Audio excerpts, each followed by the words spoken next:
Alors, petite présentation de la cuve automatisée. Nous, on a une Klarstein, le modèle Muncheng 50 litres, le XXL.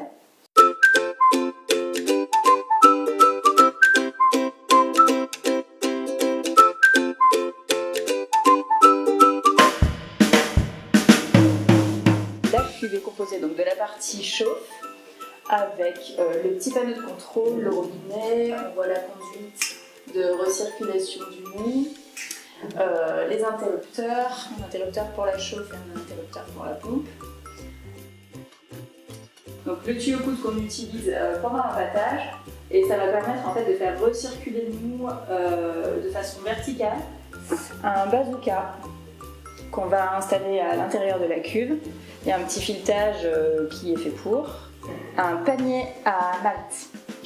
Alors le panier à malt, c'est un cylindre comme ça qu'on va assembler avec les filtres et qu'on glissera dans la cuve de chauffe.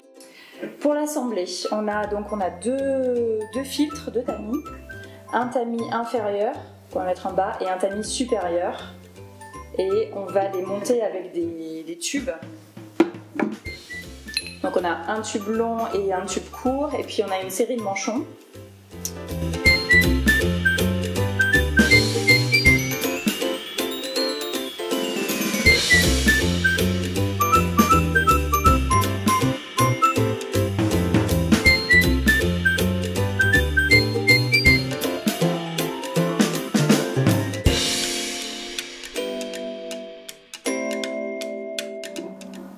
En fait, quand vous allez verser les céréales, il n'y aura pas le filtre du dessus. Vous pouvez mettre un capuchon dans le tube, comme ceci, pour éviter que les céréales ne rentrent dans le tube.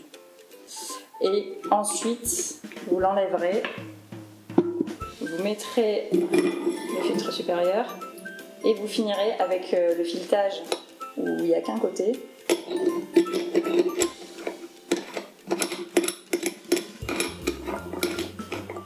Et là, pendant l'empâtage, comme ça, le mou pourra recirculer à l'intérieur ici.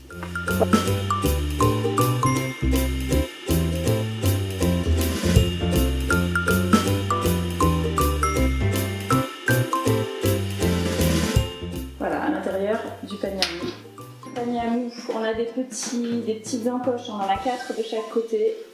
Ça va permettre de soulever le panier quand on va faire le système de filtration. On a également une anse qui va permettre de porter le panier à malt. Quand on fera la filtration, hop, ça va nous permettre de soulever. On a des petits trous dans le panier pour engager l'anse. À l'intérieur de la cuve, on va trouver la petite sonde de température qui se trouve ici.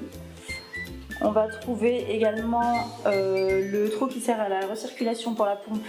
C'est par là que le mou va passer. Ensuite, ça va passer dans le conduit de recirculation là, à l'extérieur de la cuve.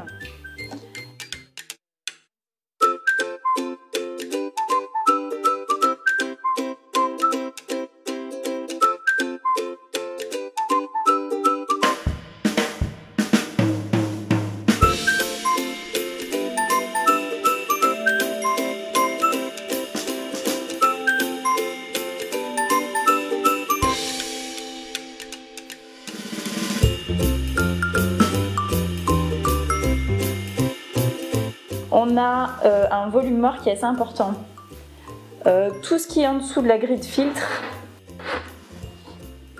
ça sera du volume mort qu'il faudra rajouter à notre calcul de volume d'empâtage. Et mesurer, avant votre première utilisation, vraiment mesurer ce volume mort, il est plutôt important.